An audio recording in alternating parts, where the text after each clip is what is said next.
Relationship, কোনো প্রেম বা কোনো কিছু আমার ধারের কাছে কোনোদিনও ভিড়তে পারবে না। মানে আর বিয়ে, প্রেম বা কখনোই অন্য না। কারোর সাথে সংসার করা এগুলো ভাবতেই পারো না বা করবাও না। কখনোই না। শুধুমাত্র আমি আমার কাজটাকে ফোকাস করছি, আমার চলচ্চিত্র বা আমার সন্তান, আমার পরিবার। একটা সময় কিছু সামনের দিকে নিজেকে কিভাবে চিন্তা করছো, মানে এভাবে কি তুমি কাটিয়ে দিবে সারাটা জীবন?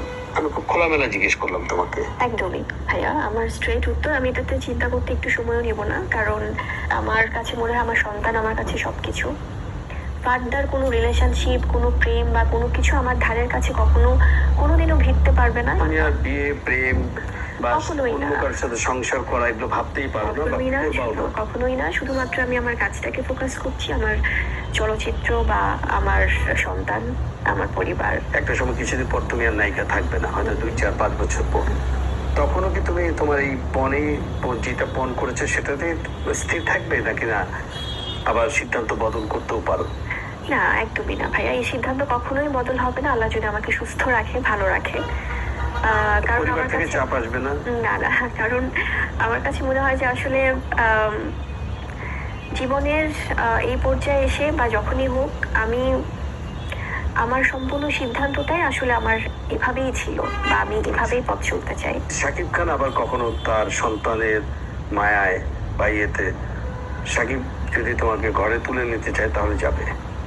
এটা আসলে হয় কি, মানে তোমার জীবনে শাকিব ছাড়া তুমি দ্বিতীয় কোনো পুরস্কার ভাবতে পারো না? না, এটা আমি কখনোই ভাবতে পারি না। সাকিবও তোমার রাজকুমার, আসলে সাকিব বুবলির জীবনে রাজকুমার সাকিব, মানে সত্যি কথা।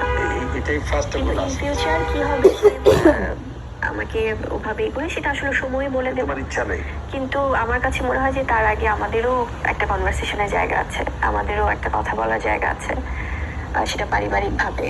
এবং আমি বলবো যে এই অন্তত এই কল রেকর্ডে শুনে সবাই বুঝতে পারবে যে বুবলির মতো মানুষ হতে পারবে না, বুবলির মতো মানুষ হতে পারে না, একটা পারফেক্ট মানুষ হতে পারে না, তার প্রতি আমার পারফেক্ট কোনো মানুষ হতেই পারে না। আর ভবিষ্যতে কি হবে আমাদের ভালোবাসা সবার বুবলির প্রতি অবশ্যই থাকবে অবিরাম। সাকিব ছাড়া তুমি জীবনে অন্য কাউকে তুমি এখন আর ভাবছো না বা ভাববাও না? আসলে সাকিব নিজে জানে এটা? আমি কখনো বলেছো? মানে আমি প্রশ্নটা এই জন্য করলাম, যদি কখনো দেখো সাকিব আরেকটা বিয়ে করেছে তখন কি তোমার এই পণ থাকবে? আসলে পণটা যে ওনাকে নিয়েই আঁকড়ে ধরে আছি বা উনি যেটা, এটা ব্যাপারটা তা না। ব্যাপারটা হচ্ছে যে আমার আপাতত করতেই চাচ্ছ কারোর সাথে? আমি যেহেতু আমার ওনার সাথে ইনভলভমেন্টটা বা ওনার সাথে আমার বিয়ে, সন্তান, সবকিছু, তো সে আমার জীবনের সেই পুরুষটা একমাত্র তো উনি। তুমি তোমার পণে স্থির থাকো, একটা সময় তো তুমি ছেলে বড় হবে, ছেলে পড়াশোনা করবে, বাইরে যাবে, তারও একটা জীবন থাকবে। কখনো কি ভেবেছো যে তোমার জীবনে একটা দিন আসবে যে একটা বৃষ্টি স্নাত একটা বৃষ্টি ভেজার সকাল দেখার জন্য তুমি একা, বা শেষ বিকেলে বারান্দায় বসে এক কাপ কফি খাবে কারোর সাথে, কেউ তোমাকে জিজ্ঞেস করবে, কেউ দুটো কথা ভালো মন্দ বলবে, তুমি একা। সেই সময় তোমার মনে হয় না যে সেই সময়টা একজন সঙ্গী দরকার? সেই সঙ্গীটা তো আমার এখন আমার সন্তান। আর ওই সময়টা আসলে এটা হয় কি, হিউম্যান বিং হিসেবে সবসময় মনে হয় ভাইয়া, কারণ এখনো হয়তো শুটিং করছি বা কাজ করছি, বাচ্চাকে সময় দিচ্ছি, ওকে টেক কেয়ার করছি, বাট দিন শেষে তো আমরা একা, আমরা সবাই একা। সে আমার একাকিত্বের জায়গা থেকে বা যেটাই হোক হয়তো বা ফিল করি, তখন হয়তো মনে হয় যে আসলে সময়টা তো অন্যরকম হতে পারতো বা হয়। শাকিব খানকে তোমার রাজকুমার করা বা তোমার ভালোবাসা বা বিয়ে করা তোমার জীবনে একটা বড় ভুল সিদ্ধান্ত ছিল, কোনো এক সময় কি এরকম মনে হয়েছে? হয় মনে হয়েছে অবশ্যই, যখন অনেক বিষয়ে যখন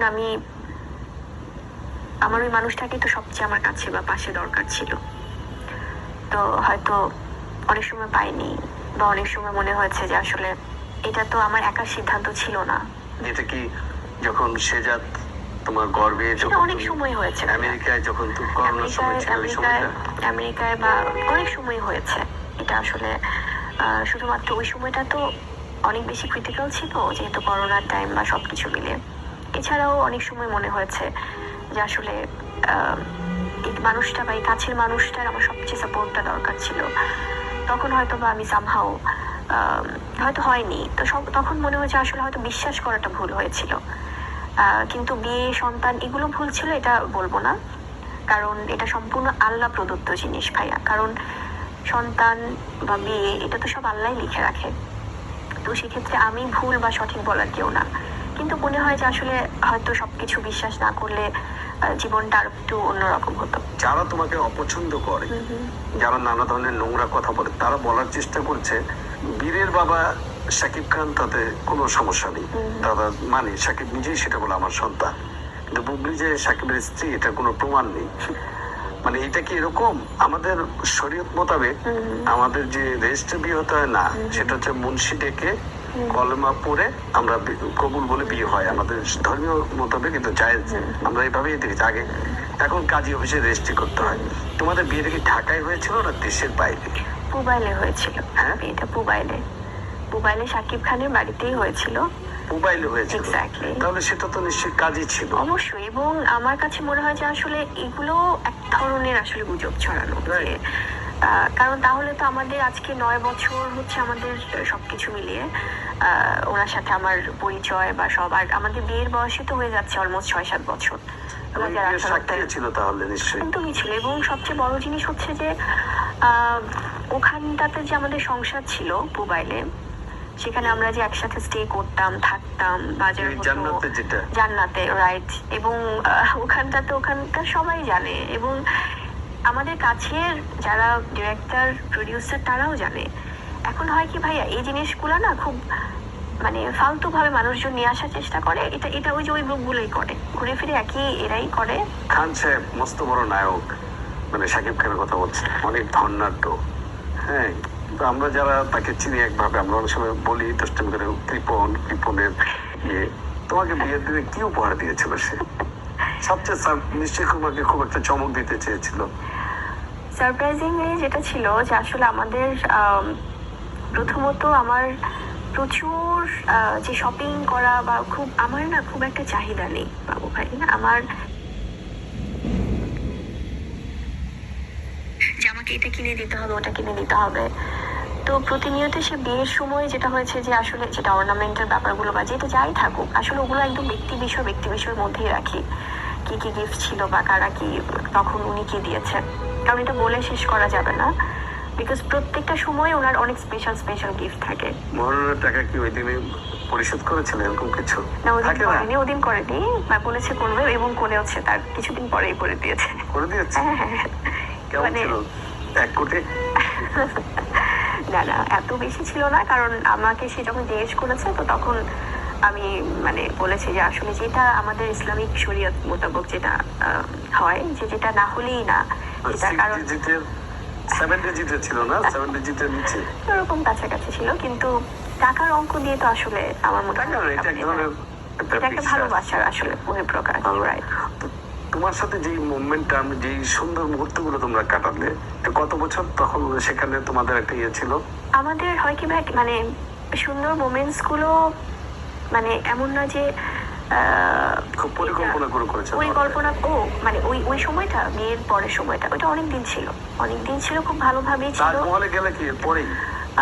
হ্যাঁ, তাজমহলের ব্যাপারটা তো তার পরেই ছিল, এবং আমরা আজমির শরীফেও গিয়েছি। এবং যেটা হয়েছে যে খুব সুন্দর আসলে হয় কি, যখন আমাদের প্ল্যান করে হানিমুনে তো যাওয়া হয়নি ওভাবে, বা ঘুরতে যাওয়াটা হয়নি, যেহেতু উনিও কাজ করেন, ওনার জায়গাটা থেকে উনিও ব্যস্ত থাকেন, এবং আমিও ফিল্মে কাজ করছি। তো সেখান থেকে হয় যে আমরা যখন একসাথে বসে খাবার খেতাম, সেই সময়টা আমাদের জন্য অনেক সুন্দর হয়ে যেত। দেশের বাইরে তো আমরা প্রচুর গিয়েছি শুটিংয়ে, তখন তো আসলে ঘোরাঘুরি করা যেত না, বাট উনি আমাকে অনেক সুন্দর জায়গা দেখিয়েছে যখন আমরা শুটিংয়ে গিয়েছি, সেটা টার্কি, অস্ট্রেলিয়া বা ইটালি, সুইজারল্যান্ড, ইন্ডিয়া, থাইল্যান্ড, অনেক জায়গাতেই আমরা শুট করেছি। এবং প্রত্যেকটা জায়গাতে যেমন ওনার কিছু বিষয় থাকতো, আমি লিটারালি ভাত খেতে খুব পছন্দ করি, মানে সেটা ডায়েটে থাকলেও আমার রাইসটা থাকতেই হয়। তো হয়তো বা আমরা কোথাও একটা শুট করছি যেখানে আশেপাশে কোনো রেস্টুরেন্ট নেই যেখানে ভাত আছে, বাট সে ঠিকই বলবে যে ওর জন্য আসলে ভাতটা অ্যারেঞ্জ করতে বা নিয়ে আসতে। এবং আমার জন্য তখন আমি যখন বলতাম যে আমি তো একা খাবো না, তো তখন উনি বলতো যে আচ্ছা আমি তো ডায়েটে আছি, আমি তো খাবো না। তো যখন দেখছে যে ফাইন আমি বলছি একসাথে আমরা বসে খাচ্ছি, তো তখন আমার জন্য উনি আবার একটু রাইস খাচ্ছে, আবার আমাকে একটু করে বকা দিচ্ছে যে তোমার জন্য কিন্তু আমার ভাতটা খাওয়া হলো এখন। তো এই যে একটা ভালোবাসা, একটা কেয়ার, কিন্তু এই জিনিসগুলো না হঠাৎ করে একটু মুড সুইং হয়ে যায় হঠাৎ।